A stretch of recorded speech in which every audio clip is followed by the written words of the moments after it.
Stay with us. Stay." Her trembling voice echoed in the dim room, so soft it felt like it could disappear with a single breath. Her tear-filled eyes locked onto the man lying in front of her, a man the entire city feared. A mafia boss. No one dared to approach. But right now, he wasn't that powerful figure anymore. Just a man bleeding and dying. No one knew why a child would dare to stay by his side. No one understood why those tiny hands held onto his blood-covered hand, as if letting go would mean everything ended forever. Outside, the darkness was closing in, the people hunting him, the secrets yet to be revealed, and a truth that could destroy everything. But the scariest thing wasn't death. It was, why was this very child, the only one who made him not want to die? If this story touched your heart, take a moment to reflect on the quiet power of kindness, especially when no one else chooses to show it. Share your thoughts in the comments and tell us where you're watching from. Which city and country are you in, and what time is it there right now? It's always amazing to see how stories like this connect people from all over the world. If moments like this remind you of the beauty of humanity, please like the video and subscribe to our channel so you don't miss more powerful stories that celebrate compassion, courage, and the simple acts of kindness that can change life. October 2025 had settled over the Bronx like a heavy wool blanket soaked in rain. The streets of the South Bronx gleamed under sodium streetlights, slick with the day's earlier downpour, reflecting the neon signs of half-shuttered bodegas and 24-hour laundromats. Wind cut through the narrow alleys, carrying the faint metallic scent of garbage and distant exhaust from the major Deegan Expressway. It was past midnight, and the city had quieted to a low, restless hum. Sarah Thompson stumbled along the cracked sidewalk of East 149th Street, her thin canvas sneakers soaked through the soles worn so thin she could feel every pebble pressing into her feet. At 32, she looked older, hollow cheeks, dark circles carved beneath her eyes from too many sleepless nights, her once shoulder-length brown hair pulled back into a limp ponytail. Her coat, a faded navy thrift store find, hung loose on her frame, the zipper broken months ago. Inside the coat pockets, her hands clutched nothing but lint, and the crumpled receipt from last week's food pantry, a single loaf of bread, a jar of peanut butter, and a dented can of beans. That was all she had managed to carry home for her daughter. Lily waited at home in their one-room apartment on the 4th floor of a crumbling walk-up building. 8 years old, small for her age, with wide hazel eyes that mirrored Sarah's own. Lily had fallen asleep on the threadbare couch hours earlier, wrapped in the only blanket they owned, the heat turned off again because the landlord refused to fix the radiator until the city inspector came. Sarah had promised to bring something warm tonight. She had failed. She turned into the narrow alley behind the old diner, where she used to wash dishes before they let her go for missing too many shifts. The alley smelled of rotting vegetables and motor oil. She paused there, leaning against the brick wall, trying to steady her breathing. Her stomach twisted with hunger and shame. Another night of explaining to Lily why there was no dinner, why the lights might flicker off again. The weight of it pressed on her chest until she could barely draw air. Then she heard a low, ragged groan from deeper in the shadows. Sarah froze. Every instinct screamed at her to keep walking, to pretend she heard nothing. The city had taught her that much, mind your own business, especially after dark. But the sound came again, weaker this time, almost a plea.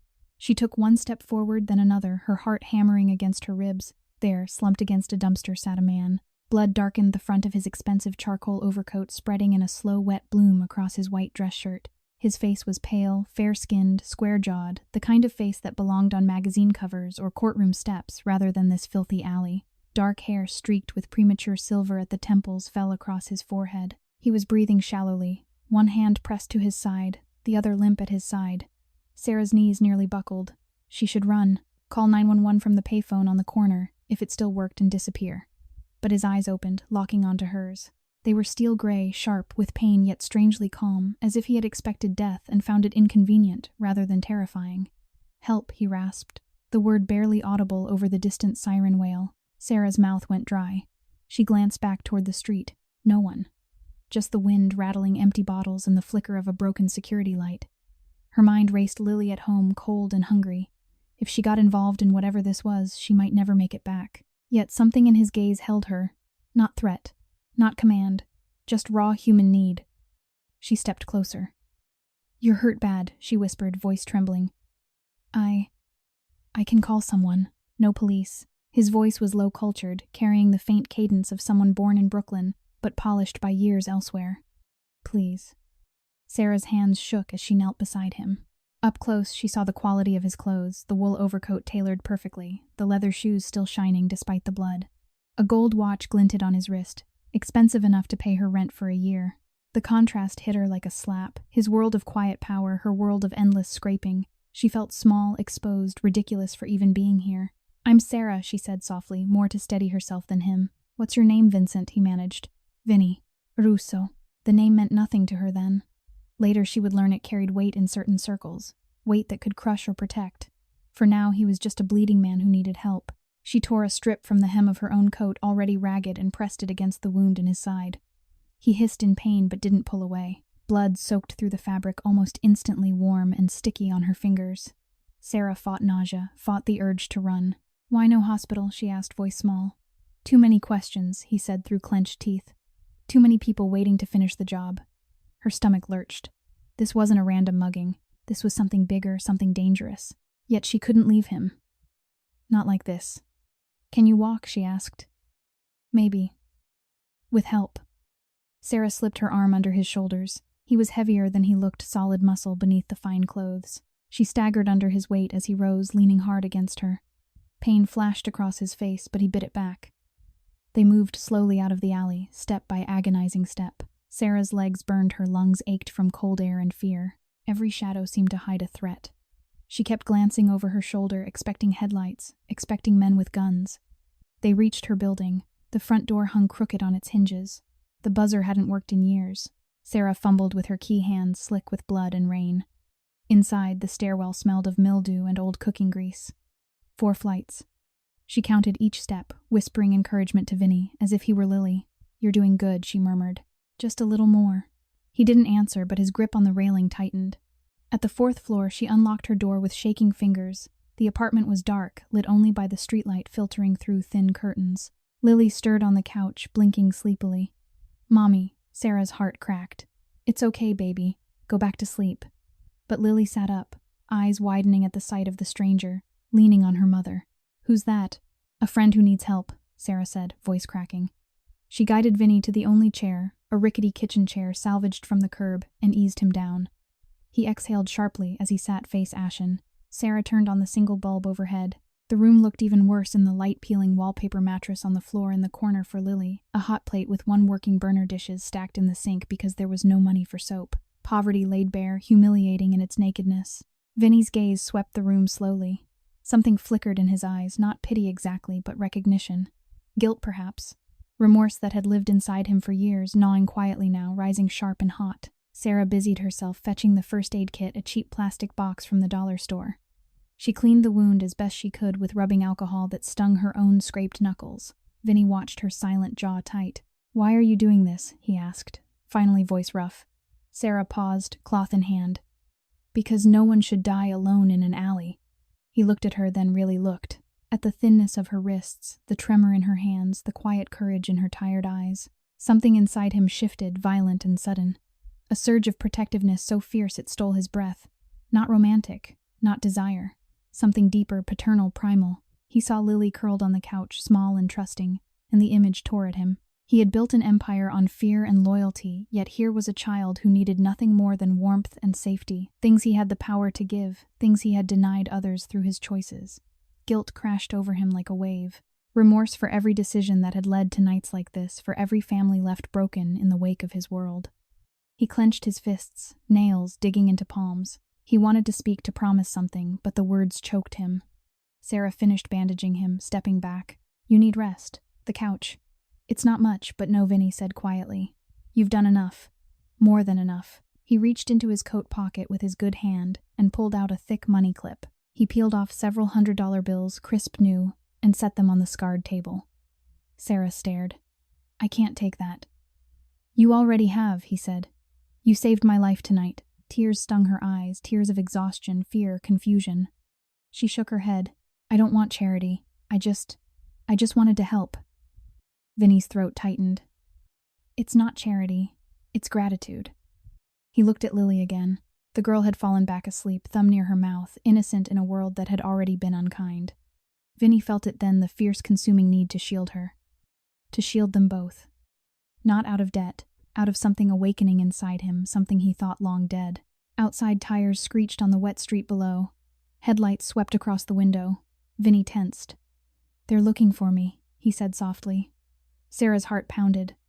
What do we do? He met her eyes. You stay here. Lock the door. Don't open it for anyone but me. He stood swaying slightly. I'll come back. I promise. Sarah nodded, numb, disoriented. As he slipped out into the hallway, she sank to the floor beside Lily, pulling the blanket over them both. Her mind spun fear shock, a strange flicker of hope she didn't dare name.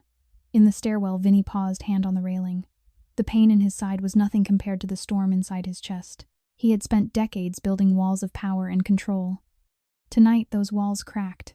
A poor woman and her child had reached through and touched something human in him, and he knew with terrifying certainty that he would burn his world down before he let anything harm them. He stepped into the night, ready to face whoever waited.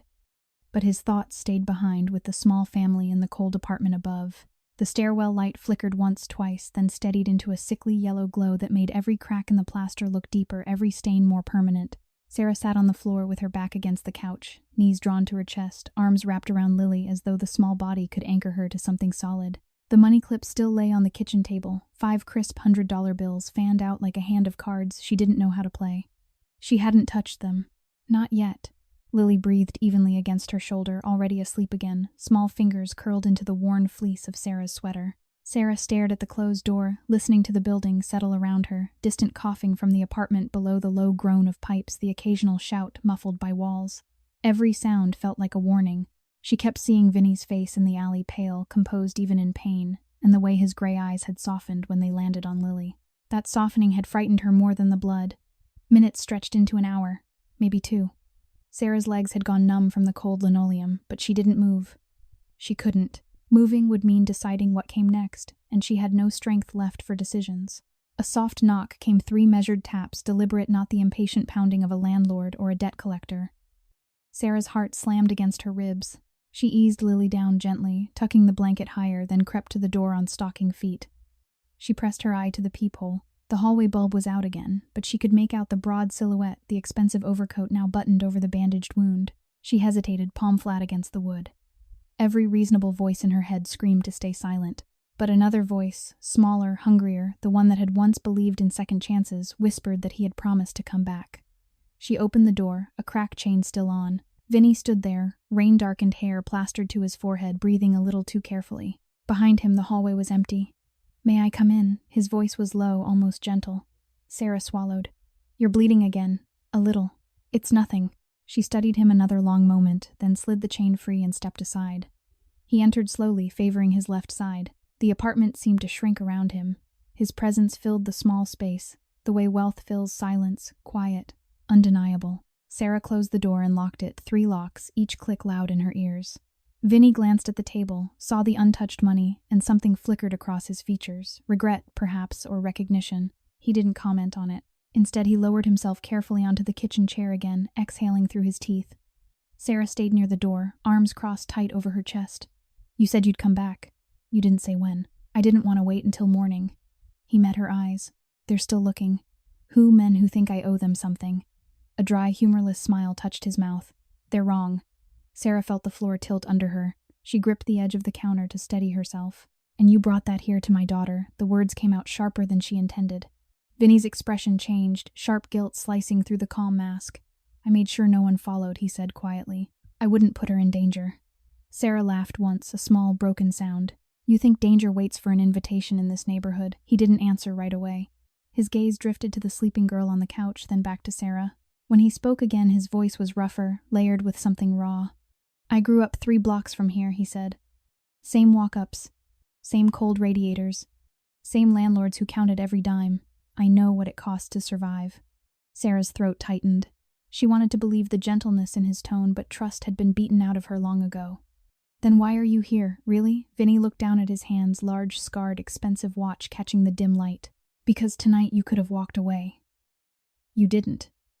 You dragged a stranger up 4 flights of stairs and cleaned blood off his skin with dollar store alcohol. You did that for nothing. Not for nothing," she whispered. "For Lily, so she wouldn't wake up and find her mother crying over another empty fridge." The honesty slipped out before she could stop it. Heat rushed to her face, humiliation burning hotter than any fever. She turned away, pretending to adjust the blanket over Lily. Behind her, Vinny rose. She heard the chair scrape, felt him step closer, though he kept distance. "Sarah." She didn't turn. "Look at me." Slowly she did. His face was open now, unguarded. The steel-gray eyes held a storm she hadn't seen before, remorse so deep it looked like physical pain. "I have money," he said simply. "More than I'll ever need. Houses, cars, people who answer when I call. And none of it has ever bought me a single night where I didn't wake up tasting guilt." He paused, jaw working. "Tonight I tasted something else. Gratitude. And something sharper." Sarah's pulse roared in her ears. "What responsibility?" The word came out like a confession. "I looked at your daughter and I saw every child I ever let slip through the cracks of my world. Every mother who waited up worrying because of choices I made or allowed. I can't undo those nights, but I can keep this one from ending in more pain." Tears stung Sarah's eyes. She blinked them back fiercely. "You don't know us." "I know cold," he said. "I know hunger. I know the way shame sits in your stomach like lead when you can't provide. I left that life behind, but it never left me." He reached into his coat again, this time producing a small velvet pouch. He opened it and tipped out a thin gold chain with a tiny heart pendant. Simple, elegant, the kind of thing a child might treasure forever. "For Lily," he said. "When she wakes, tell her it's from someone who wants her to feel safe." Sarah stared at the necklace. It caught the light and threw tiny gold sparks across the cracked linoleum. She couldn't speak. Vinny set the chain on the table beside the money. Then he straightened, wincing as the movement pulled at his wound. "I have to go," he said. "There are things I need to finish tonight, but I'll be back tomorrow. I'll bring food, medicine, whatever you need." Sarah shook her head numb. "You can't just I can," he interrupted gently. "And I will." He moved toward the door. At the threshold, he paused, hand on the knob. "If anything happens tonight, if anyone knocks who isn't me, take Lily and go to the roof. There's a fire escape that drops to the next street. I checked it earlier." Sarah's knees nearly gave out. "You think they'll come here, I think I'm making sure they don't." His voice hardened for the first time. "No one touches what's under my protection." The words landed like stones in still water. Protection. The concept felt foreign, absurd. Yet the way he said it, quiet, absolute, made something inside her chest ache with violent hope. Vinny opened the door, glanced back once more. His eyes lingered on Lily's sleeping form, then on Sarah. "Lock this behind me," he said softly, "and try to rest." The door closed with a soft click. Sarah stood frozen for several heartbeats. Then she crossed to the table, fingers trembling as she touched the necklace. The gold was warm from his pocket. She lifted it, watched it sway. A tiny engraved initial caught the light L. Tears came then, silent, unstoppable. She sank to her knees beside the couch, pressed her forehead to Lily's small back, and let them fall. Fear, confusion, shame, and something brighter, more terrifying, hope tore through her in waves so fierce she could hardly breathe. Outside, Vinny descended the stairs, each step measured against the fire in his side and the greater fire in his chest. Halfway down, he paused on a landing, leaned against the wall, and closed his eyes. He had spent 25 years building walls of money and muscle to keep the past at bay. Tonight, those walls had crumbled in the space of a few hours, brought down by a thin woman with tired eyes and a sleeping child who trusted too easily. Guilt roared through him, guilt for every life his empire had touched, every family left colder because of choices made in back rooms and shadowed cars. Remorse clawed deeper, violent, unrelenting. He saw Lily's small hand curled in sleep, and felt the old wounds reopen, all the children he had never protected, all the mothers he had never helped. And now this. A chance unearned, undeserved, to do one thing right. He straightened, jaw set. Outside the front door, 2 black SUVs idled at the curb, engines low. His men waited inside, tense, watching the street. Vinny stepped into the rain. One of his lieutenants, Tommy, opened the rear door. "Boss, you okay?" Vinny slid in without answering. The leather seat was warm, heated. The scent of new cars and expensive cologne wrapped around him like armor. He looked up at the 4th-floor window. A faint silhouette moved behind the curtain, Sarah watching. "Drive," he said quietly. As the SUV pulled away, another car, a silver sedan with tinted windows, eased out from a side street and followed at a distance. Vinny's hand tightened on the armrest. Inside his chest, the storm raged on remorse, protectiveness, and a fierce burning determination that felt almost holy. He would end this tonight. He would keep them safe. And tomorrow, when the sun rose over the Bronx, he would return not as a stranger, not as a savior, but as the man who finally understood what it meant to carry someone else's weight. Dawn arrived in the South Bronx the way it always did, gray, reluctant, leaking through the threadbare curtains like water through a cracked cup. Sarah woke with a start, neck stiff, from sleeping upright against the couch arm, one arm still draped protectively over Lily. The apartment smelled of stale coffee grounds and the faint copper tang of dried blood that no amount of scrubbing could fully erase from the linoleum. The money and the necklace still sat untouched on the table, gleaming faintly in the pale light like accusations. Lily stirred, rubbing her eyes with small fists. "Mommy, is the man coming back?" Sarah's stomach twisted. "I don't know, sweetheart." She rose slowly, every joint protesting. Her reflection in the tiny bathroom mirror was a stranger, cheeks more hollow than yesterday, eyes bruised with exhaustion. She had not slept more than 2 hours in 3 days. The wind had howled through the cracked window frame all night, carrying the chill straight to her bones. She pulled her sweater tighter, but it did nothing against the cold that lived inside her, now deeper than weather, colder than any November. She made oatmeal with the last packet from the pantry, stretching it with extra water until it was thin and tasteless. Lily ate without complaint, spoon scraping the bowl in quiet rhythm. Sarah watched her daughter's thin wrists, the way the spoon looked too big in her hand, and felt the familiar knife turn of shame. How many mornings like this? How many more could they endure? A knock came at 9:30, sharp official. "Not Vinny." Sarah froze. Lily looked up wide-eyed. "Stay here," Sarah whispered. She approached the door on silent feet. Through the peephole she saw a man in a cheap suit, building inspector, maybe, or worse, someone from social services following up on the last anonymous complaint about conditions unsuitable for a child. Her heart hammered so hard she tasted iron. She opened the door a few inches. The man held a clipboard. "Sarah Thompson, yes. Landlord sent me. Says rent's 30 days late. You got 7 days to pay or vacate." Sarah's knees weakened. "We paid partial last month," he said. "He says different now." The man's voice was flat, bored. 7 days. Have a good one." The door closed before she could speak. She leaned against it, sliding down until she sat on the floor. 30 days late. 7 days to find $2,000 she didn't have. The unfairness of it burned absurd, cruel, relentless. She pressed her palms to her eyes, trying to stop the tears before Lily saw. Lily appeared in the doorway, small and solemn. Mommy Sarah forced a smile. "It's okay, baby. We'll figure it out." But inside, everything was tearing. She felt dizzy, the room tilting. Numbness crept up her arms. She had fought so hard, 2 jobs, food pantries, swallowing pride again, and still the world kept pushing her down. Across the city, in a quiet brownstone office in Brooklyn Heights, Vinny sat behind a wide mahogany desk that had once belonged to his grandfather. Floor-to-ceiling windows overlooked the East River sunlight, glinting off the water like scattered coins. The room smelled of leather-aged books and the faint trace of his morning espresso. On the wall hung a single framed photograph, him, at 12, standing beside his mother outside their old walk-up, both of them smiling despite the patched coat she wore. He had not slept. The wound in his side throbbed in time with his pulse, but the real pain lived higher behind his ribs, where guilt had taken up permanent residence years ago. Tommy stood across the desk, arms folded. "We lost 2 of Marco's guys last night. The others scattered. But word's out, you're hurt. They'll try again."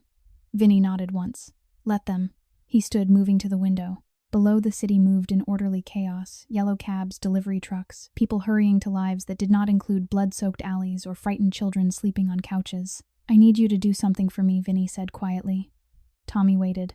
$2,000. Cash. Small bills. Deliver it to the landlord of the building on 149th. Anonymous. Make sure the rent's paid through the end of the year. And groceries enough for a month. Leave them outside the door. No note. Tommy's eyebrows rose slightly. "Boss, do it." Tommy left without another word. Vinny remained at the window, hands clasped behind his back. The protectiveness that had ignited last night now burned steadily, fierce and unyielding. It was not romantic. It was something older, more elemental, the fierce instinct of a man who had once been small and cold and powerless, now given the chance to shield someone else from that same darkness. Every time he pictured Sarah's thin shoulders, Lily's trusting eyes, the remorse inside him sharpened to a blade. He had built this life, money, power, fear, to escape the past. Yet the past had found him anyway, wearing the face of a weary mother and her child. He turned away from the window, jaw tight. The conflict inside him was violent now, years of calculated ruthlessness warring against this sudden, overwhelming need to do right, to be the man his mother had hoped he would become before the streets claimed him. By early afternoon, Sarah heard footsteps in the hallway, slow, deliberate, then silence. She waited 10 minutes before opening the door. On the mat sat 2 large paper grocery bags in a plain white envelope. Inside the envelope, 20 crisp $100 bills. No note. Sarah's breath caught. She carried the bags inside with shaking hands. Cans of soup, fresh bread, milk, apples, chicken, cereal, things she had not bought in months.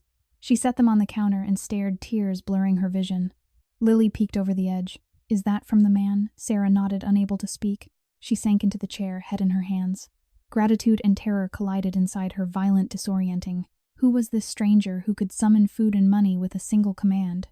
What would he want in return? The suspicion that had kept her alive for so long clawed at her chest. Yet beneath it, something warmer stirred trust, fragile and terrifying, taking root against her will.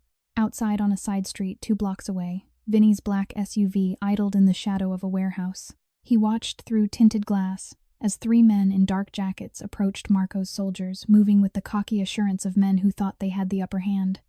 Vinny stepped out alone. The leader's short, stocky scar across one cheek smiled thinly. "Russo, heard you took a bad one last night?" Vinny's voice was calm. "You heard wrong," the man laughed. "Marco says you're done. Says the family's better off without you, bleeding heart bullshit." Vinny took 1 step forward. "Tell Marco he's welcome to try taking what's mine. But if he or anyone comes near that building on 149th again, I won't ask questions. I'll end it." The air thickened. The 3 men shifted hands, hovering near jackets. Vinny met each gaze in turn. "Walk away. Now." Silence stretched. Then the leader spat on the pavement and backed off, gesturing to the others. They retreated into the shadows. Vinny returned to the SUV. His hands shook not from fear but from the effort of restraint. Inside him the storm raged. Louder remorse for the blood already on his hands, fury at the men who would threaten innocence, and a burning, protective love for 2 people he barely knew. It consumed him, left no room for anything else. Back in the apartment, Sarah knelt beside Lily on the floor. She opened a can of peaches, spooned one into her daughter's mouth. Lily smiled, small, real. Sarah whispered, "We're going to be okay." But even as she said it, doubt gnawed. The money, the food, they felt like lifelines and chains at once. She felt dizzy again, the world narrowing to a pinpoint of fear and fragile hope. Outside, rain began to fall, soft at first, then harder, drumming against the windows like impatient fingers. Sarah pulled Lily close. Somewhere across the city, Vinny sat in his office, staring at the photograph on the wall. His mother's smile looked back at him, gentle knowing. He closed his eyes. Tomorrow he would return. And when he did, he would not leave until every shadow had been driven from that small, cold apartment. The rain fell harder. The rain had stopped by late afternoon, leaving the Bronx streets steaming under a weak October sun. Water dripped from fire escapes and pooled in cracked sidewalks, mirroring the gray sky in dirty fragments. Inside the apartment, the air felt different, warmer, fuller. The grocery bags had been unpacked with reverent slowness, cans lined up neatly on the single shelf, bread wrapped in a clean dish towel, milk tucked into the ancient refrigerator that rattled like it might give up any day. Sarah had cooked for the first time in weeks chicken soup from a packet stretched with extra carrots and celery until it filled the small pot. The smell wrapped around the room like an embrace neither of them had felt in months. Lily sat cross-legged on the floor, the gold heart necklace already around her neck. She traced the tiny initial with 1 finger, eyes bright. "It's pretty, Mommy. Like a secret." Sarah managed a small smile. "It is, isn't it?" She knelt beside her daughter, brushing a strand of hair from Lily's forehead. The child's skin felt warmer today, not feverish, just alive. Sarah's own hands trembled slightly as she smoothed the blanket they used as a tablecloth. Every gesture felt fragile, as though touching anything too firmly might shatter this temporary kindness. A soft knock came at 4 o'clock, gentle, almost hesitant. Sarah's pulse jumped. She rose, smoothed her sweater, and opened the door. Vinny stood in the hallway, coat unbuttoned, a canvas tote bag in one hand and a paper sack in the other. No bodyguards. No black SUVs idling at the curb. Just him, tall, fair-skinned, the faint shadow of stubble along his jaw, making him look more human than powerful. The bandage beneath his shirt was fresh. She could see the clean white edge where the fabric pulled. "May I come in?" he asked quietly. Sarah stepped aside without a word. He entered, movements careful, as though the small space might break under his weight. He set the bags down near the table. From one came a thick wool blanket, soft gray, smelling faintly of cedar, and a small electric space heater still in its box. From the other, a pharmacy bag, children's vitamins, cough syrup, a tube of ointment for dry skin, and a bottle of over-the-counter pain relievers. Sarah stared. "You didn't have to, I wanted to." His voice was low, steady. "And there's more in the car if you need it." Lily peeked around Sarah's leg, eyes wide. "Hi." Vinny crouched, slowly wincing as the motion tugged his wound. He met Lily's gaze at her level. "Hi, little one. I like your necklace." Lily touched it shyly. "Thank you for it. You're welcome." Something cracked in his expression, soft, almost painful. "I'm glad it fits." Sarah watched the exchange, heart pounding so hard she felt dizzy. Suspicion still lingered, sharp and familiar, but it was losing ground to something warmer, more dangerous trust, the kind that could destroy her if it proved false. Vinny straightened. I won't stay long. I just wanted to make sure you're both all right. Sarah nodded, throat tight. We are. Because of you. He looked away for a moment, jaw working. When he spoke again, his voice was rougher. I brought something else. From the tote, he withdrew a small hardcover book, worn but clean the cover, showing a little girl in a red coat walking through falling leaves. The Year of the Perfect Christmas Tree. A children's classic, Sarah remembered from her own childhood library visits back when books were free and hope felt possible. For evenings, Vinny said, when it's quiet. Lily's eyes lit up. She reached for it carefully as though it might vanish. Can we read it tonight, Mommy? Sarah swallowed hard. Yes, baby. We can. Vinny lingered another moment, then moved toward the door. At the threshold, he paused. If you need anything at all, my number is on the card in the pharmacy bag. Day or night. Sarah found her voice. Thank you, Vinny. He nodded once, eyes holding hers a beat longer than necessary. Then he was gone. The door closed softly. Sarah sank into the chair, hands pressed to her face. Tears came without warning, hot, silent, shaking her whole body. Gratitude crashed against terror. The terror of owing someone so much, the terror of believing kindness could last. She felt numb, off balance, the room spinning slowly. How could a man like him, wealthy beyond imagining, powerful enough to summon food and heat with a phone call, look at her daughter with such gentleness? How could he look at her that way, as though she mattered? Across the city, Vinny sat in the brands, back of the SUV as it moved through midtown traffic. The leather seat was heated. The partition was up. Soft jazz played from hidden speakers. None of it touched the storm inside him. He stared at his hands, clean now manicured, bearing the faint scars of a life spent enforcing rather than protecting. Remorse tore through him in fresh waves, violent and unrelenting. He saw Sarah's thin wrists, the way she had rationed every spoonful of soup for her child. He saw Lily's shy smile, the way she had accepted the book like a treasure. And each image reopened old wounds, his mother's patched coat, the nights he had come home to find the lights off, because the bill hadn't been paid, the way she had smiled anyway and told him stories to keep the cold away. He had sworn he would never be small again. He had built walls of money and fear to prove it. Yet here he was undone by a single mother and her daughter, living 4 flights up in a building he could buy 10 times over. The conflict inside him raged, old instincts, screaming to maintain distance, to treat this as a debt repaid, and nothing more. But a deeper voice, the one his mother had planted long ago, refused to be silenced. It demanded he stay. It demanded he shield them. It burned with a protectiveness so fierce it felt like love, not the fleeting kind, but the bone-deep kind a father feels for a child not his own. His phone buzzed. Tommy. Marco's crew is moving again. 2 cars spotted near the Bruckner. They're circling. Vinny's jaw tightened. Where exactly? Heading south on 3rd Avenue. Looks like they're scouting the neighborhood. Vinny leaned forward. Take me there. Now. The SUV accelerated smoothly. 10 minutes later, they turned onto a side street off 3rd. Ahead, 2 dark sedans idled at the curb near a bodega. 4 men stood outside, smoking eyes, scanning the block. Vinny stepped out alone. The leader, tall, lean tattoo creeping up his neck, straightened when he saw him. Russo, didn't expect you on your feet so soon. Vinny stopped 10 feet away. You're in the wrong zip code. The man smirked. Just taking a drive. Nice neighborhood. Lots of families. Vinny's voice dropped. Stay away from 149th. That's not a suggestion. Silence stretched. The other 3 men shifted hands near jackets. The leader flicked his cigarette away. Marco says you're going soft. Says you're playing house with some waitress and her kid. Vinny took 1 step closer. Marco can say whatever he wants. But if any of you come within 3 blocks of that building again, you won't drive away. The air crackled. No one moved. Then the leader raised both hands, palms out. Easy. We're just talking. Talk's over, Vinny said quietly. Go. They backed toward the car's engines, starting with low growls. The sedans pulled away slowly, taillights fading into the dusk. Vinny stood there a moment longer, rain beginning again, fine, cold mist. He felt the pull in his chest, back to the brownstone, back to safety. Instead, he turned north. Back in the apartment, night had fallen. Sarah sat on the couch with Lily curled against her side. The space heater hummed softly in the corner, pushing warmth into corners that had stayed cold for months. The new blanket draped over them, both soft, heavy, smelling faintly of cedar. Sarah opened the book. Her voice, when she began to read, was soft and unsteady at first, then steadier. Once upon a time in the mountains of Appalachia. Lily listened head on her mother's shoulder, small hand resting over Sarah's heart. Sarah paused after the first page, throat tight. You like it, Lily nodded sleepily. He's nice, Mommy. The man. Sarah swallowed. Yes, he is.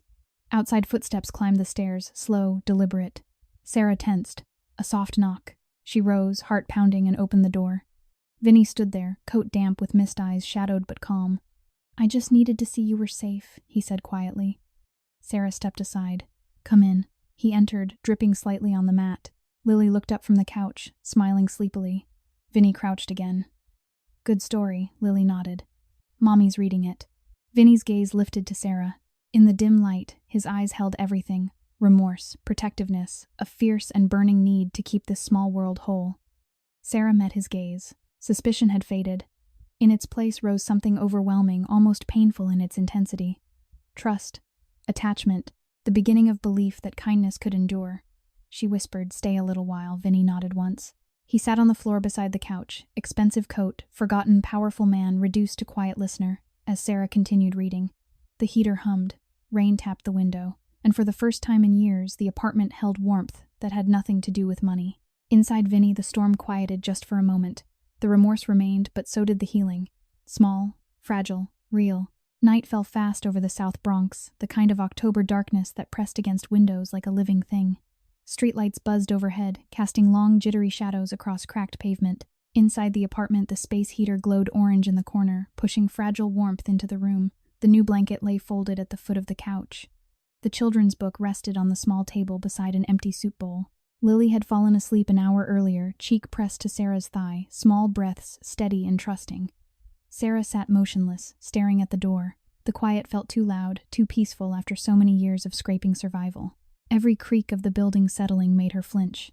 She kept replaying Vinny's face when he left earlier, the quiet resolve in his gray eyes, the way his large hand had rested for a moment on the back of the couch near Lily's head, as though anchoring himself to this small, borrowed moment of peace. Trust had taken root inside her now, deep, frightening, burning like fever. She no longer questioned whether he would return. She feared what might follow him when he did. Outside, 3 blocks away, Vinny walked alone down a narrow service alley behind a shuttered auto parts store. His coat was open despite the chill. The bandage beneath pulled with every step, a dull fire he ignored. He had sent Tommy and the others home, told them this was personal. Ahead, under the single working sodium lamp, 2 figures waited, Marco's men, younger than the last group, cockier hands loose near their waists. Vinny stopped 10 feet away. The taller one, buzz-cut leather jacket, too new, spoke first. "Russo, you're a hard man to kill." Vinny's voice was calm, almost soft. "You're in the wrong place." The second man laughed, once short and nervous. "Marco says you're distracted. Says you got a soft spot now. A kid. A woman. Makes you sloppy." Vinny felt the words land like punches to an old bruise. Remorse surged, violent, blinding. He saw Sarah's hollow cheeks, Lily's trusting smile, and the guilt that had simmered for years boiled over into something sharper, fury at himself, forever letting his world bleed into theirs. He took one measured step forward. "You mention that building again, you won't walk away from this alley." Silence stretched. The taller man's hand drifted toward his jacket. Vinny moved fast, precise. He closed the distance in 2 strides, caught the man's wrist before the gun cleared leather, twisted hard enough to make bone grind but not break. The weapon clattered to the pavement. The second man froze. Vinny released the first with a small shove. "Pick it up." Slowly. "Then leave." They backed away, eyes wide. Engines started somewhere down the block. Taillights flared red, then vanished. Vinny stood alone under the lamp, breathing hard. Not from effort, from the war inside him. Protectiveness roared louder than ever, drowning remorse for a moment, then letting it rush back twice as strong. He had built an empire to escape weakness. Now weakness, hers, Lily's, had become the only thing worth defending. He turned north toward 149th. In the apartment, Sarah rose to check the lock for the 3rd time. As she passed the window, headlights swept across the glass, slow, deliberate. Her stomach dropped. 2 cars, dark, unmarked, stopped at the curb below. Doors opened. 4 men stepped out, moving with purpose toward the building entrance. Sarah's knees buckled. She caught herself on the windowsill, breath shallow. Horror flooded her, cold, numbing. They were here. Because of him. Because she had let him in. She spun toward the couch. Lily slept on, unaware. Sarah scooped her daughter up, blanket and all. Lily stirred, murmuring sleepily. "Mommy, shh, baby. We have to go." She moved toward the door, then froze. Footsteps echoed in the stairwell. Heavy, multiple. Panic clawed her throat. She backed toward the tiny bathroom, the only room with a lock. Her legs shook. Dizziness swept over her in waves. She slid down against the tub, clutching Lily to her chest, hand pressed over her daughter's mouth to muffle any sound. Downstairs, the front door banged open. Vinny reached the corner just as the 4 men disappeared inside. He broke into a run, pain igniting in his side like fresh fire. He took the stairs 2 at a time, breath ragged. At the 4th floor landing, he heard it muffled voices, boots on wood, a low curse. He drew the small pistol from his ankle holster, compact silenced, and moved silently down the hall. The apartment door stood ajar. Vinny pushed it open with his shoulder. Inside, 2 men were already in the living room, one rifling drawers, the other heading toward the bathroom. The 3rd and 4th were still in the hallway behind him. Vinny's voice cut through the quiet like a blade. "Stop." They turned. The one nearest the bathroom raised his hand slowly. "Easy, Russo. We're just here to talk." Vinny stepped fully inside, gun steady. "You're here to threaten a child. That conversation ends now." The man in the hallway laughed once, nervous thin. "Marco wants a message delivered." "Nothing personal." Vinny's gaze flicked to the bathroom door, closed, locked. He could almost feel Sarah behind it, heart pounding, arms around Lily. Something inside him snapped, not rage, but clarity. Fierce, burning clarity. He lowered the gun slightly. "Tell Marco the message is received. And tell him this. If any of you come back here, if you breathe near that door again, I will find every single person you care about and make sure they never feel safe again." Not a threat. A promise. The air thickened. No one moved. Then the man nearest the bathroom stepped back. "We're gone." They retreated, slow eyes on Vinny, until they reached the hallway. Footsteps faded down the stairs. Vinny waited until silence returned. Only then did he holster the weapon and cross to the bathroom door. "Sarah," he said softly. "It's me. They're gone." A long moment passed. The lock clicked. The door opened a crack. Sarah stood there, pale as ash, Lily cradled against her chest. Tears streaked her face. Her whole body shook. Vinny stepped forward, slow, careful, and knelt so he could meet her eyes. "They won't come back tonight," he said. "I swear it." Sarah's voice broke. "They knew. About us. About Lily." Vinny's throat closed. Guilt crashed over him, violent, suffocating. He had brought this, his world, his enemies, into her fragile safety. He reached out hesitant and rested one hand lightly on Lily's back. The child stirred, blinking awake. "Vinny," Lily whispered. He managed a small, pained smile. "Hey, little one. You're safe." Lily looked from him to her mother, then reached out one small hand and touched his cheek. "You're hurt again." Vinny closed his eyes for a second, the simple gesture tearing through him like fire. "I'm okay," he lied. Sarah sank to the floor beside him, still holding Lily. Tears fell freely now, silent, unstoppable. "Why?" she whispered. "Why would you risk this for us?" Vinny looked at her, really looked. At the exhaustion carved into her face, the thinness of her shoulders, the fierce love in her eyes despite everything. The protectiveness inside him flared brighter than any remorse. "Because I know what it feels like to be small and scared," he said quietly. "And I swore a long time ago no child would feel that way because of me. Not anymore." Sarah's breath hitched. She reached out, trembling, and rested her hand over his on Lily's back. The touch was small. It was everything. Vinny felt the storm inside him shift, not quiet but focused. Remorse still burned, but so did purpose. He would end this. He would shield them. No matter the cost. Outside, rain began again, soft, steady, washing the streets clean. Inside the tiny bathroom, 3 people sat together on cold tile, breathing in the same small space. For the first time in years, the silence felt like safety. And for Vinny, it felt like redemption, fragile, hard-won, and only beginning. The bathroom light bulb flickered once weak and amber, then steadied into a dull glow that made the cracked tiles look almost soft. Sarah sat on the cold floor with her back against the tub, Lily still cradled in her lap like a shield made of breath and heartbeat. The child had drifted back to sleep, small face pressed to Sarah's collarbone, one hand loosely curled around the gold heart pendant. Sarah's own arms ached from holding so tightly, but she could not loosen them. Not yet. Not while the echo of heavy footsteps still lingered in her ears. Vinny knelt a respectful distance away, knees on the top, expensive wool coat pooling around him like spilled ink. Blood had seeped through the fresh bandage again, dark blooms against white gauze, but he made no move to check it. His gray eyes never left Sarah's face. In the confined space, the scent of rain on his coat mixed with the faint metallic trace of his wound and the lingering warmth of chicken soup from earlier. Ordinary smells. Human smells. They made the moment feel impossibly real. Sarah's voice came out thin, barely above a whisper. They knew our address. They knew Lily's name. Vinny nodded once, slow and deliberate. "They've been watching. Not long. Since the night in the alley." Her breath caught. "Because of you." "Yes." The single word landed between them like a stone dropped into still water. Ripples of fear spread through Sarah's chest, cold, sharp, dizzying. She felt the room tilt again, the same disorienting spin she had known too many times. Eviction notices taped to doors at dawn. Food stamps denied over paperwork. Errors nights spent sitting on the fire escape because the apartment was too cold to sleep inside.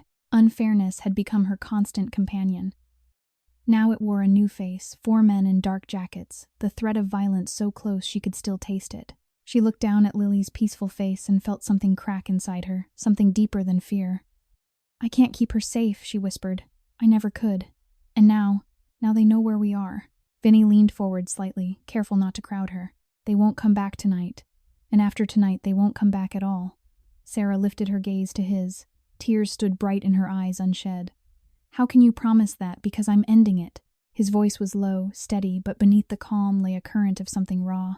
"I've spent years letting men like Marco think they could reach into any life they wanted. I let it happen. I told myself it was business. Necessary. But it was never necessary. It was easier." He paused. His hands large, scarred, accustomed to command, rested open on his thighs, palms up as though offering proof of his own helplessness. "I grew up hearing my mother pray, every night, that I wouldn't end up like the men who collected protection money from her seamstress shop. She worked 14-hour days, fingers bleeding from needles, and still smiled when I came home from school. I swore I'd make enough money so she'd never have to sew another stitch. I did. I made more than enough, and then I kept making more, and somewhere along the way I forgot what the money was supposed to protect." Sarah listened, breath shallow. The words reached into places she had kept locked, places where shame and exhaustion lived side by side. Vinny's throat worked. "When I saw you in that alley, bleeding out and still trying to walk away so no one would have to clean up after you, I saw her, my mother. And when I looked at Lily tonight, I saw the boy I used to be, small, scared, hoping someone bigger would notice." A tear slipped down Sarah's cheek. She didn't wipe it away. Vinny's voice dropped to a near whisper. "Lily is mine." The words hung between them, simple and devastating. Sarah's body went still. "What I knew her father." Vinny's gaze never wavered. "Briefly, years ago, before I understood what kind of man I was becoming, her mother, your sister, was kind. Too kind for the world I moved in. When she told me she was pregnant, I panicked. I gave her money, told her to leave the city, promised I'd send more. Then I disappeared. I told myself it was safer for everyone. I told myself I was protecting them from me." Sarah's arms tightened around Lily until the child stirred with a small sound of protest. Sarah loosened her hold, trembling. "My sister," she never said. She just said the father wasn't around, that he couldn't be. She was protecting you both. Vinny's voice cracked on the last word. "From me?" Silence swallowed the room. The heater clicked, cycling on again. Warm air stirred the fine hairs on Lily's temple. Sarah stared at her daughter, at the shape of her eyes, the slight curve of her mouth, and saw it now echoes of the man kneeling before her. Not in cruelty. In quiet strength, in the way Lily had reached for Vinny's cheek earlier without hesitation. "You left," Sarah said softly. "No accusation, just fact. I did." Vinny's shoulders bowed under an invisible weight. "And every day since, I've carried the knowledge that I left a child behind. I buried it under deals, under power, under the lie that I couldn't afford weakness. Tonight I can't bury it anymore." He looked at Lily again, really looked, and the remorse that had gnawed at him for years tore open wide, raw and bleeding. "I don't expect forgiveness," he said. "I don't expect anything. But I will not let anyone hurt her. Or you. Not ever again." Sarah's tears fell freely now. She rocked Lily gently, more for her own comfort than the sleeping child's. Confusion swirled with shock, fear, with a strange, aching relief. For years she had carried her sister's secret alone, carried the weight of raising a child who asked too few questions about her father. Now the answer knelt before her, broken open, offering not excuses but accountability. She reached out, slow, trembling, and placed her hand over Vinny's on the tile between them. His fingers closed gently around hers, not possessive, protective. "I don't know what this means," Sarah whispered. "I don't know how to trust it." Vinny nodded. "You don't have to decide tonight. Just let me stay close. Let me keep watch." Sarah searched his face. The steel-gray eyes held no deception, only pain, only purpose. She nodded once. Vinny exhaled a long, shuddering breath. He rose carefully, wincing as the movement pulled at his wound, and offered his hand.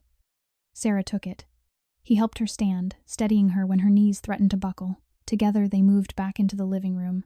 Vinny lifted Lily from Sarah's arms with infinite care and carried her to the couch, settling her under the new blanket. The child sighed in her sleep, curling toward the warmth. Sarah stood beside him, watching. The disparity struck her anew, his tailored coat against the patched blanket, his quiet strength against her fragile exhaustion. Yet in this moment the distance felt smaller. Vinny turned to her. "I'll sleep on the floor. I won't leave until morning."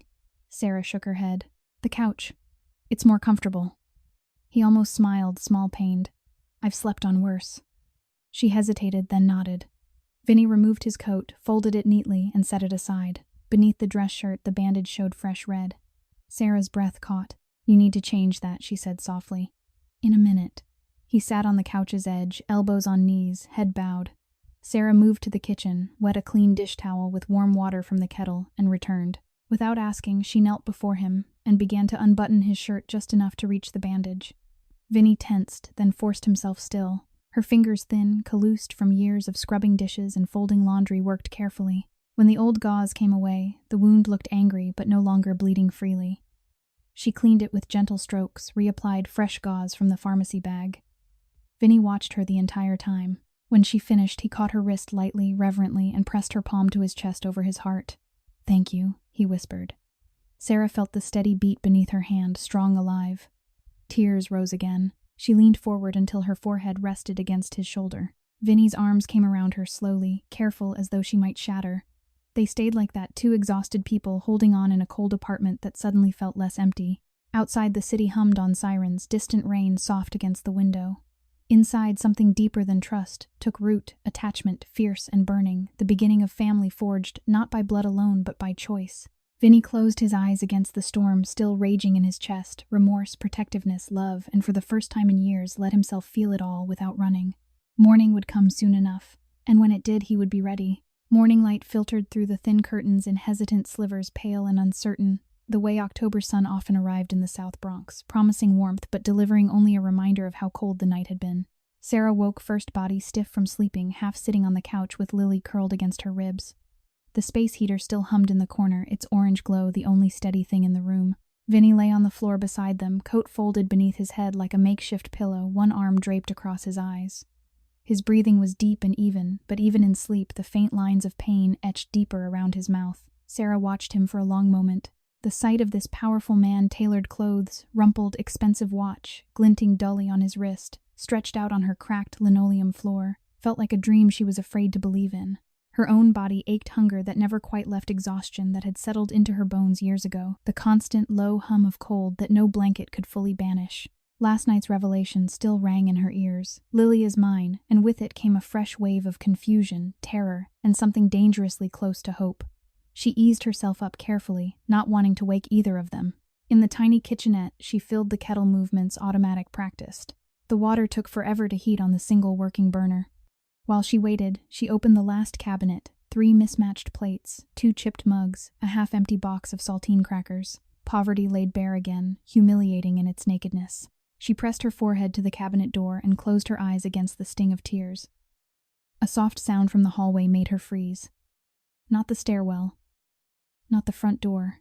The narrow closet door at the end of the short corridor, the one she had nailed shut months ago because the landlord refused to fix the broken latch. A small, muffled whimper came again. Sarah's heart lurched into her throat. She crossed the room on silent feet past Vinny's sleeping form, past Lily, still dreaming under the new blanket.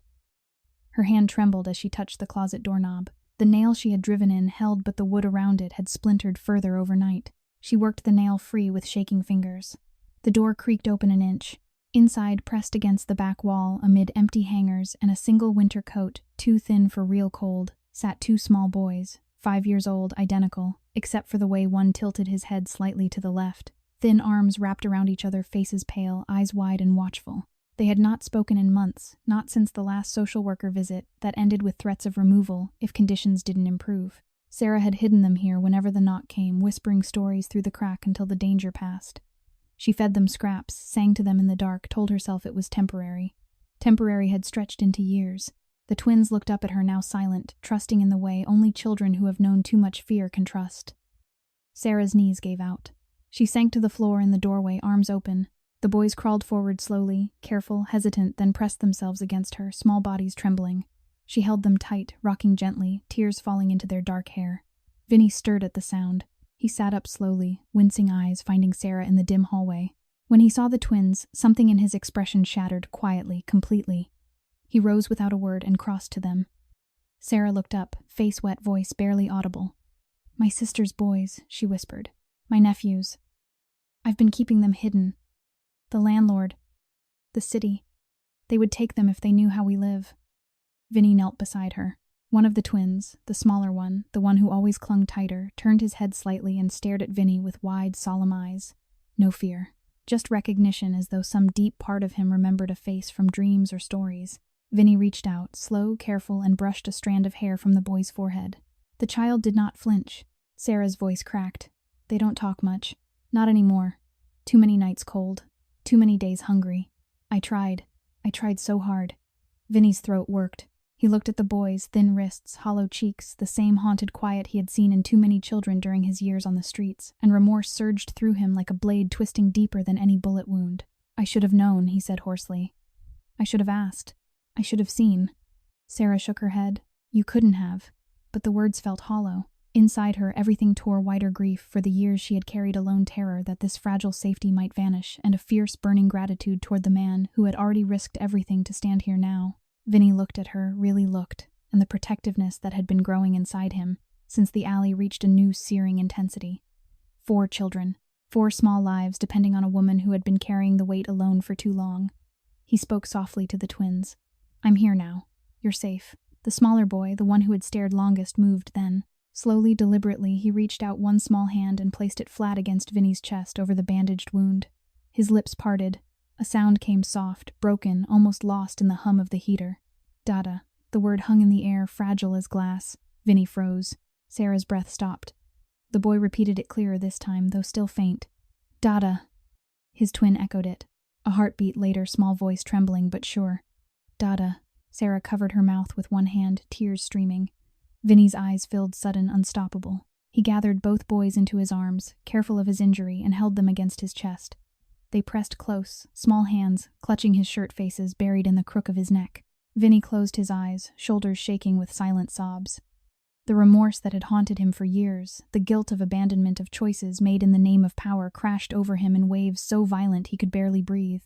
Yet beneath it, through it, something else rose healing. Small, miraculous, real. He looked over the boys' heads at Sarah. Her face was wet, eyes wide with shock and wonder. "They spoke," she whispered. "For you." Vinny nodded, unable to speak at first. When his voice returned, it was rough, thick with emotion. "They spoke because they felt safe. Because you kept them alive long enough to feel it." Sarah reached out, fingers brushing Vinny's arm where it wrapped around the twins. "They've never said that word. Not once." Vinny swallowed hard. "Then let it be the first of many." Outside the city woke slowly, delivery trucks rumbling distant horns, the low murmur of early commuters. Inside the apartment, time seemed to pause. 4 children, Lily still sleeping on the couch, the twins now resting against Vinny's chest, breathed in the same small space. Sarah sat beside them, one hand on each boy's back, the other resting lightly on Vinny's knee. The heater clicked off, then on again. Warm air stirred the curtains. Vinny looked at Sarah over the twins' heads. "I'm not leaving," he said quietly. "Not tonight. Not tomorrow. Not until every shadow is gone from this place." Sarah searched his face, saw the storm still raging behind his eyes, the remorse and protectiveness and love woven so tightly they could no longer be separated. She leaned forward until her forehead rested against his, then stay. Vinny exhaled a long, shuddering breath and tightened his hold on the boys.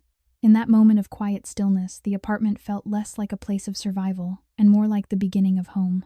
Outside, a silver sedan slowed at the curb below, engine idling. The driver watched the 4th-floor window for a long moment, then pulled away without a word. Vinny did not see it, but he felt the weight of what was coming.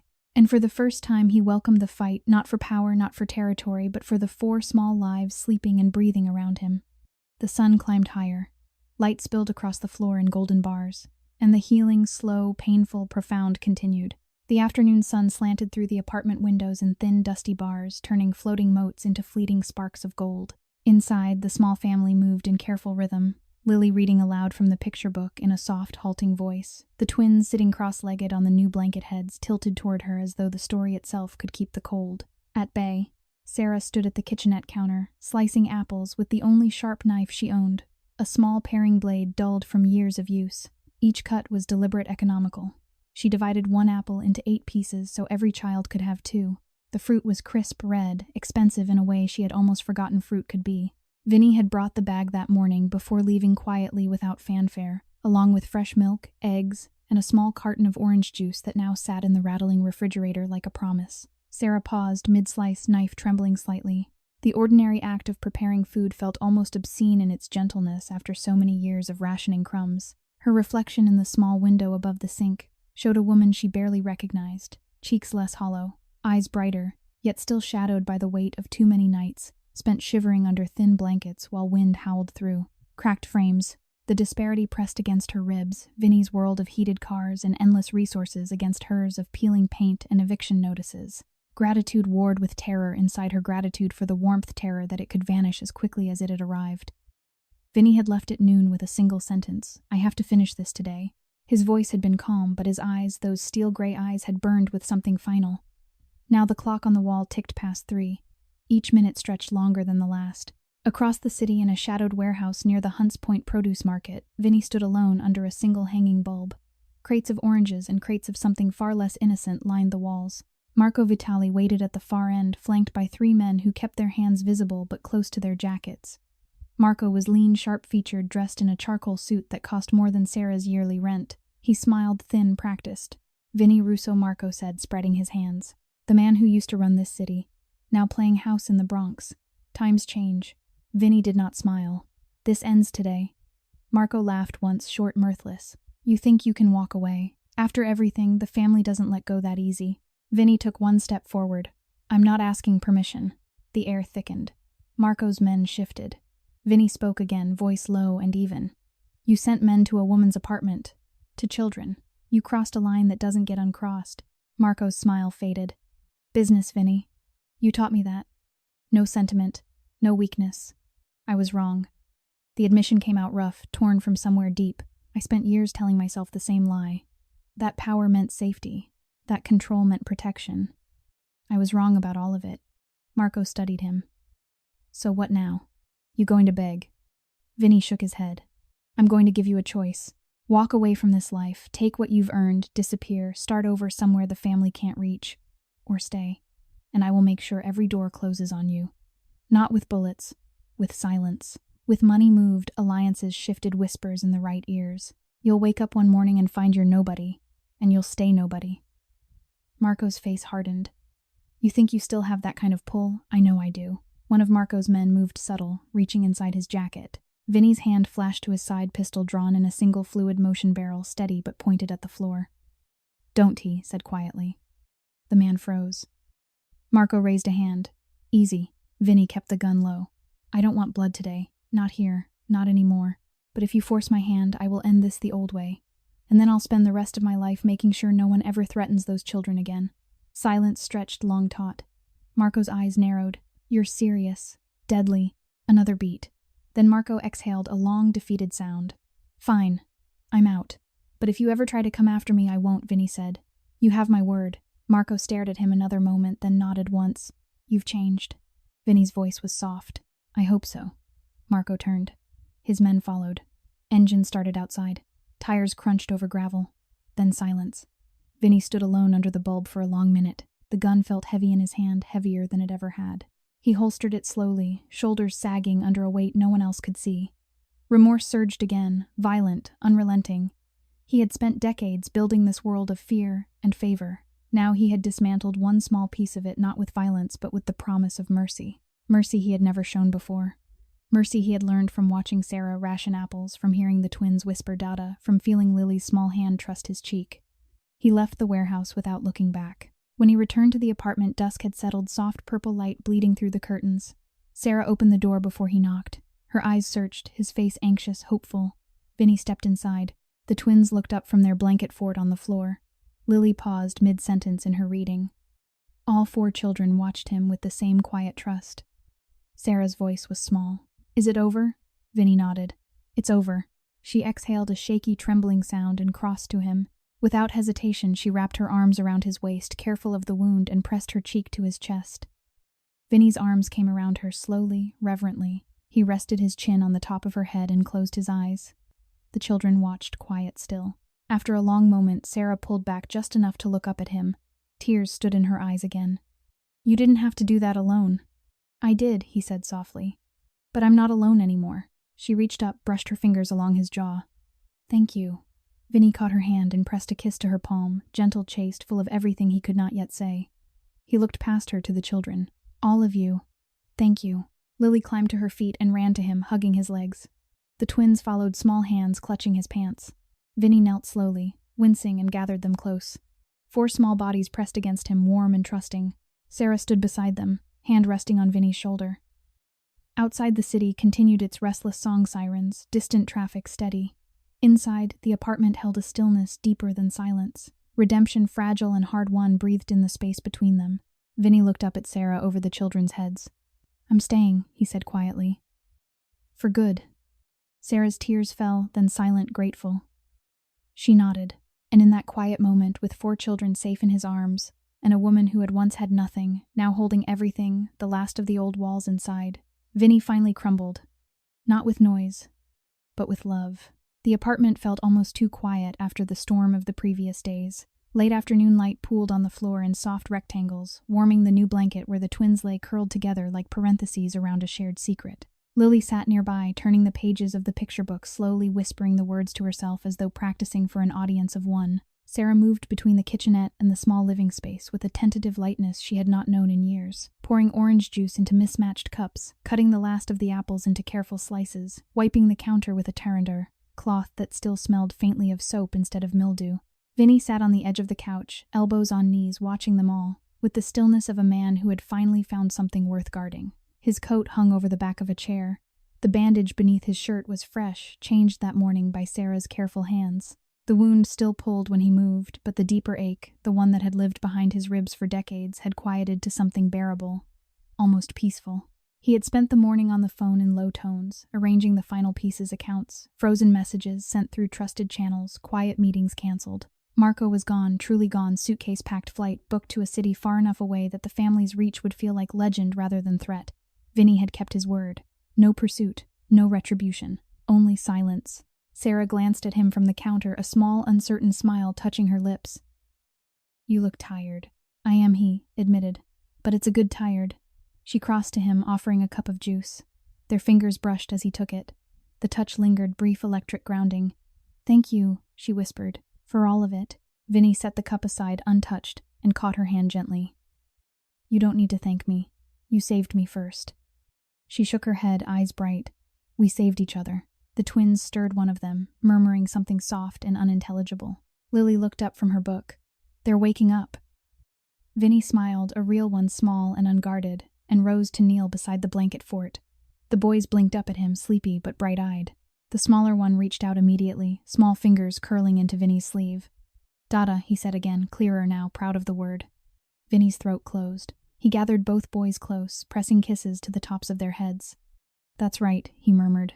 Dada's here. Sarah watched from the doorway, arms wrapped around herself, tears standing in her eyes. The scene was so ordinary, so impossibly precious that it hurt to look at. Then Vinny's phone vibrated on the coffee table once, twice insistent. He frowned, reached for it.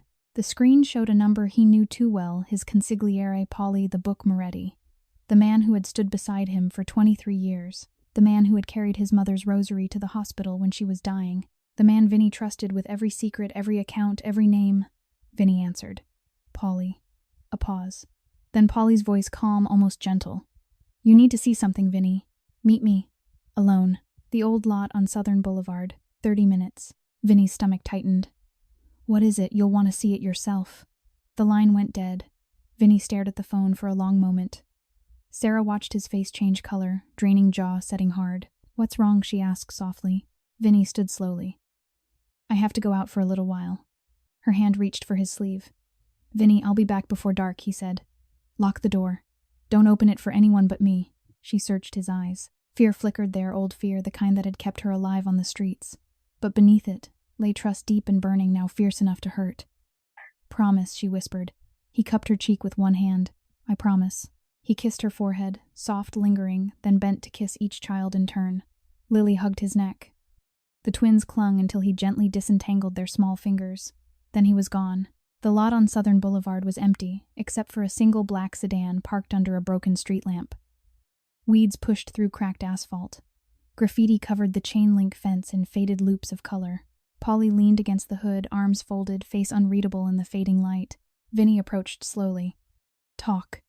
Polly didn't move. "You really thought you could walk away clean?" Vinny stopped 10 feet away. "What are you saying?" Polly reached into his coat pocket and pulled out a small digital recorder. He pressed play. Vinny's own voice came through the tiny speaker, low calm from a conversation 6 weeks earlier. "Marco's getting too comfortable. If he moves against the family, we move first. Quiet. Clean. No witnesses." The recording cut. Vinny felt the ground shift beneath him. "That was business. You were there. You agreed." Polly's smile was thin, sad. "I agreed because I thought you'd stay the man I knew. The man who understood that power isn't something you give away. But you changed, Vinny. You started seeing kids and mothers instead of territory. You started talking about mercy. Mercy doesn't pay the bills. Mercy doesn't keep the family safe." Vinny's hands clenched at his sides. "You sent Marco." Polly nodded once. "I fed him the information. I made sure he hit the right places at the right time. I needed you wounded enough to slow down, vulnerable enough to see reason. But you didn't see reason. You saw them." Vinny took a step forward. "Polly, I did it for the family," Polly said quietly. "For the life we built. You were going to tear it down for a waitress and 4 kids who aren't even yours." Vinny's voice cracked. "They are mine. Every one of them." Polly looked almost pitying. "That's the problem." Silence stretched long, terrible. Then Polly straightened. "I'm taking over. The captains already know. They're with me. You walk away now, Vinny. Take your little family. Disappear. Or I finish what Marco started." Vinny stared at the man who had once carried his mother's rosary like a sacred charge. The betrayal cut deeper than any bullet-clean surgical final. Remorse roared through him, violent, blinding. Not for the empire he had built. For the man he had let Polly become. For every choice that had led to this moment. For every night he had chosen power over people. He took another step. "You think you can take it all?" Polly met his gaze. "I already have." Vinny's hand moved slow, deliberate to the pistol at his side. Polly raised both hands. "Don't do it, Vinny. Not here. Not like this. You're better than that now. Aren't you?" Vinny's fingers hovered over the grip.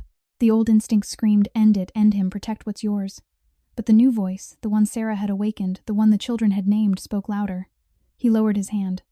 Polly exhaled. "Smart." Vinny's voice was low, rough. "You were my brother." "I still am," Polly said softly. "That's why I'm giving you this chance. Take it." Vinny turned away. He walked back toward the street without looking back. Behind him, Polly watched until the figure disappeared into the dusk. Then he got into the sedan and drove away. Vinny did not go straight home. He walked blocks, then miles through streets he had once owned. The city moved around him, delivery bikes weaving through traffic, children laughing on stoops, old men playing dominoes under street lamps. Ordinary life. The life he had spent decades convincing himself he no longer belonged to. Guilt tore at him, violent, unrelenting. He had trusted Polly with everything, and Polly had used that trust to threaten the only thing that had ever mattered. By the time he reached the building on 149th night had fallen completely. The stairwell smelled of cooking grease and damp plaster, the same smells he had known as a boy. He climbed slowly. At the 4th-floor landing, he paused, hand on the railing. Inside, he could hear Lily's voice, soft reading aloud.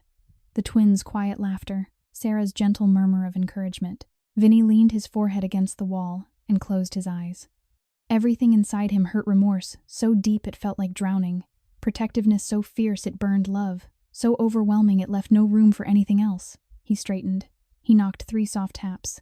The door opened. Sarah stood there, eyes wide with relief and worry. Vinny stepped inside and closed the door behind him. The children looked up. He knelt slowly, painfully, and opened his arms. They came to him, all 4 small bodies pressing close. Sarah joined them, wrapping her arms around the circle. Vinny held them all, tears falling silently into Lily's hair. "I'm not going anywhere," he whispered. "Ever again." Sarah pressed her lips to his temple. "We know." In that small, warm apartment, still poor, still patched, still imperfect, the family he had never known he needed held him together. Outside, the city continued. Inside, the healing deepened, one breath, one heartbeat, one quiet promise at a time. Darkness had settled over the South Bronx like a heavy curtain drawn too tightly. Streetlights flickered uncertainly along 149th, their weak yellow pools barely reaching the shadowed doorways. Inside the apartment, the children slept in a small pile on the couch and floor. Lily curled protectively around the twins, one arm flung across both boys as though she could shield them from dreams. The space heater glowed steadily now, its hum a soft lullaby against the occasional groan of the building settling in the cold. Sarah sat beside them on the floor, knees drawn to her chest, watching their small chests rise and fall. She had not slept. Every time she closed her eyes, she saw Vinny's face when he left calm on the surface storm beneath. The clock on the wall showed 11 minutes past midnight. A soft knock came 3 measured taps, the same rhythm Vinny always used. Sarah rose silently, heart thudding. She crossed to the door, peered through the peephole, saw only darkness. The bulb in the hallway had burned out again. She hesitated, hand on the chain. Another knock, gentler this time. Sarah, a low voice whispered, "It's me." Relief flooded her so fast it made her dizzy. She slid the chain free and opened the door. Polly stood there alone, coat unbuttoned, face pale in the dim light from the stairwell window. Sarah froze. "Where's Vinny?" she asked, voice barely audible. Polly stepped forward 1 pace. "He's safe. For now. But we need to talk." Sarah's hand tightened on the doorframe. "You need to leave." Polly's eyes flicked past her to the sleeping children. Something flickered in his expression, regret perhaps, or calculation. "I'm not here to hurt them. I'm here to save them." Sarah's knees weakened. "From what?" "From Vinny's choices." Polly spoke quietly, urgently. "He thinks he can walk away. He can't. The family doesn't let go. And the men who used to follow him, they're scared now. Scared men do stupid things. If he keeps pushing, they'll come for him, and when they do, they won't stop at him." Sarah felt the floor tilt beneath her. Numbness crept up her arms, cold and familiar. "You betrayed him." "I protected what we built," Polly said. "But I didn't count on him finding something worth more than the Empire. I didn't count on you." He reached into his coat pocket, slowly, carefully. Sarah tensed. Polly withdrew a small envelope, plain white, unsealed. "This is for you. Enough cash to disappear. New names, new city, new start. Take the children. Go tonight, before the others realize Vinny isn't coming back to the table." Sarah stared at the envelope as though it might bite. "You want me to leave him. I want you to live," Polly said. "And I want him to live. He won't if he stays here playing house. The only way he survives is if he comes back alone." Sarah's vision blurred with tears. "He won't leave us." Polly's voice dropped. "Then they'll take you to force him. I've seen it before. I don't want to see it again." He set the envelope on the threshold and stepped back. "Think about it. I'll wait downstairs. 5 minutes. Then I'm gone." He turned and disappeared down the stairwell. Sarah closed the door with shaking hands. She leaned against it, sliding to the floor. The envelope lay just inside, innocent and terrible. She stared at the sleeping children, 4 small bodies, trusting that tomorrow would be safer than today. Poverty had taught her many things: how to stretch a loaf of bread into 3 days, how to smile when the pantry was empty, how to whisper stories in the dark so fear felt smaller. It had never taught her how to choose between love and survival. Tears fell onto her knees, hot, silent. She felt dizzy again, the room spinning slowly. Numbness gave way to pain so sharp it stole her breath. She crawled to the couch, pressed her forehead to Lily's small back, and let the sobs come quiet, wrenching, muffled against the blanket. Outside, tires crunched on wet pavement. Vinny moved through the shadowed streets 2 blocks away, coat collar turned up against the wind. He had walked for hours after leaving Polly, trying to outrun the betrayal, trying to find a path forward that did not end in more blood. He had almost convinced himself he could do it, could step away, could build something new, could be the man the children needed. Then the black van appeared at the end of the block, slow, deliberate. Vinny stopped. The side door slid open. 2 men stepped out, faces he recognized, men who had once called him boss. "Vinny," the taller one said. "Polly wants a word." Vinny's hand drifted toward his side. Polly already had his word. The second man shook his head. "This isn't a request." Vinny looked past them. Another van turned the corner behind him, blocking the way back. He exhaled slowly. "Tell Polly I'm done talking." The taller man sighed. "Then we do this the hard way." They moved quick, coordinated. Vinny fought silent, efficient, years of instinct guiding every motion. He disarmed the first man with a twist, sent the second stumbling into the wall. But more came 4 now than 6. Hands caught his arms, his coat, his wounded side. Pain exploded white-hot through his ribs. He staggered. They dragged him toward the van. Inside the apartment, Sarah heard the distant sound of scuffle, muffled shouts, the thud of bodies against brick. Her head snapped up. She rose, heart hammering. Through the window she saw shadows moving, dark figures closing around one taller shape. Vinny. Horror flooded her, cold, paralyzing. She ran to the door, flung it open, raced down the stairs, barefoot, coat forgotten.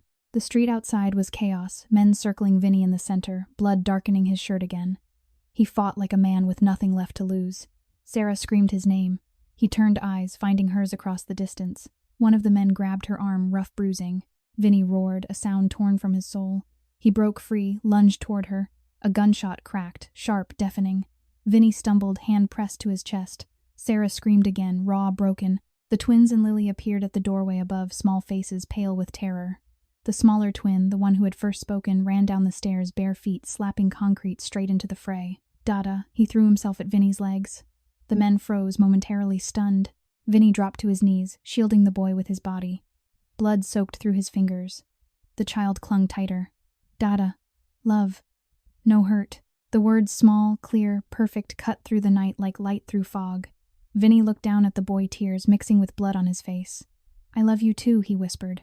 All of you. He looked up at Sarah, now held back by two men struggling, sobbing. I'm sorry, he said. I'm so sorry. Sarah broke free, ran to him, dropped to her knees, hands pressing over his wound. Don't leave us, she begged. Please. Vinny reached up, cupped her face with a bloodied hand. I won't. I promise. Sirens wailed in the distance, closer, louder. The men hesitated, then scattered, melting into shadows. Vinny slumped forward. Sarah caught him, held him against her chest. The children crowded around Lily, sobbing, the twins clinging. Sarah rocked him gently, whispering through tears. Stay with us. Stay. Vinny's eyes fluttered. Always. He smiled, small, pained, peaceful. The sirens grew deafening. Red and blue lights washed over them. Paramedics arrived, hands, gentle voices, calm. They lifted Vinny onto a stretcher. Sarah followed, holding his hand, the children clinging to her. In the ambulance, Vinny looked up at her, eyes clear despite the pain. You saved me, he whispered. Sarah pressed her lips to his forehead. We saved each other. The doors closed. The ambulance sped away, lights flashing, sirens screaming. Inside the small, warm space, Sarah held his hand. The children huddled close. And the healing, interrupted but unbroken, continued. One heartbeat at a time.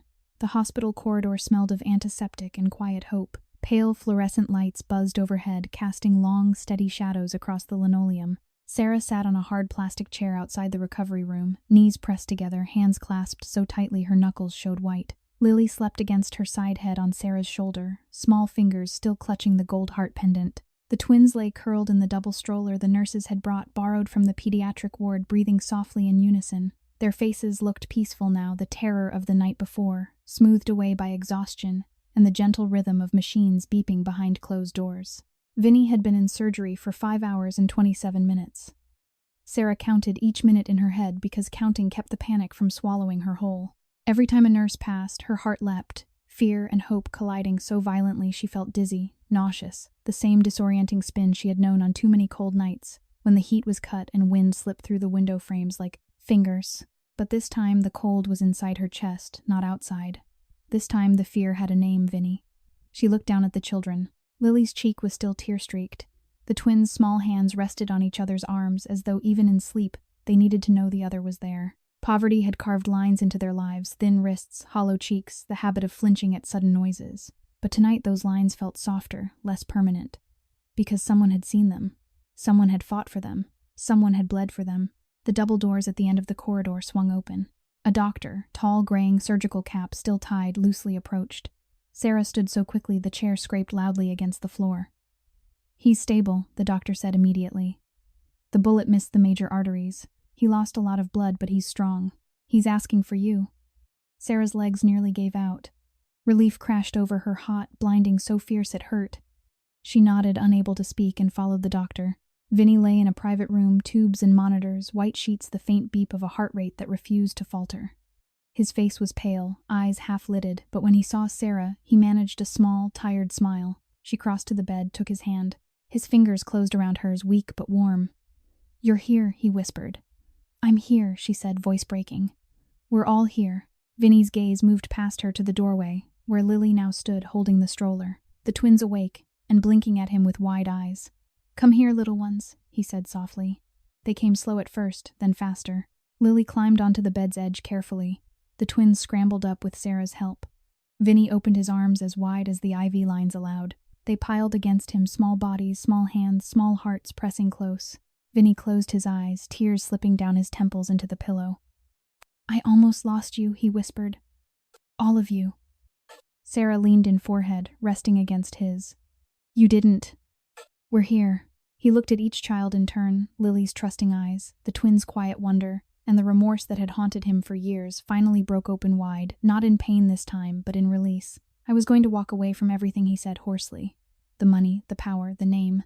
I thought that was the only way to keep you safe. But I was wrong. Keeping you safe isn't about disappearing. It's about staying. It's about choosing every single day to be the man you need. Sarah's tears fell onto his hospital gown. Then stay. Vinny nodded. I will. I'm done running. I'm done hiding behind walls I built to keep people out. From now on, the only walls I build are the ones that keep the cold away from you four. He looked at Sarah, really looked, and the love in his eyes was fierce, protective, paternal in its depth. You gave me a family, he said. I'm going to spend the rest of my life earning it. Sarah smiled through tears. You already have. Weeks passed. October gave way to the first sharp bite of November, but the apartment on 149th no longer felt like a place of survival. Vinny moved them all to a quiet brownstone in Brooklyn Heights. High ceilings, wide windows, a small backyard where the twins could run without fear. He sold off most of the businesses, quietly kept only what could be cleaned and redirected into legitimate work, construction, real estate community centers for kids who had nowhere else to go. The money that once bought fear now bought warmth, books, coats that fit food that never ran out. Every evening he sat with the children reading, listening, teaching them the stories his mother once told him. Every night he held Sarah close, not as a savior, not as a debtor, but as a partner who had finally learned what partnership meant. One quiet Sunday afternoon, Vinny pushed the twins on the backyard swing while Lily chased bubbles. Sarah blew from a small plastic wand. The air smelled of fallen leaves and promise. Vinny looked at Sarah across the grass. She smiled, real, unguarded, radiant. He walked to her, took her hands. I love you, he said simply. Not because you saved me, because you showed me how to save myself. Sarah's eyes filled. I love you too. All of you. The children ran to them, small arms wrapping around legs, waists, hearts. In that golden moment surrounded by laughter and light, Vinny understood the deepest truth he had ever known. Love does not see skin color, does not measure bank accounts, does not bend to power or poverty. Love simply sees and stays, and in staying it heals. Dear viewers, sometimes the greatest knowledge we gain in life is realizing that compassion outweighs every title we carry. This story teaches us a powerful lesson about choosing humanity over control, and another lesson about how true education of the heart begins the moment we decide to protect the vulnerable instead of exploiting them. One more lesson here is that real strength lies in vulnerability, and yet another lesson reminds us that forgiveness can rebuild what pride once destroyed. Finally, the deepest lesson of all is that love, pure, steady, selfless love, has the power to redeem even the most broken paths. I wish everyone watching this video good health, a joyful life, and daily peace. If this story touched something inside you, please like the video, share it with someone who needs a reminder that hope is never truly lost, and don't forget to subscribe to the channel so you won't miss any of the heartfelt stories we bring you every day. Your support means the world and helps us keep creating these emotional journeys together. Now, tell me in the comments, how did this story make you feel? Did any part of it remind you of something real in your own life? Share your thoughts. I read every comment and truly listen to the emotions you pour out from deep within your hearts. Thank you for being here with me today. Goodbye for now, and I promise to see you again in the next video. Disclaimer: all stories on this channel are fictional and created solely for entertainment purposes. Any resemblance to real people, events, or places is purely coincidental.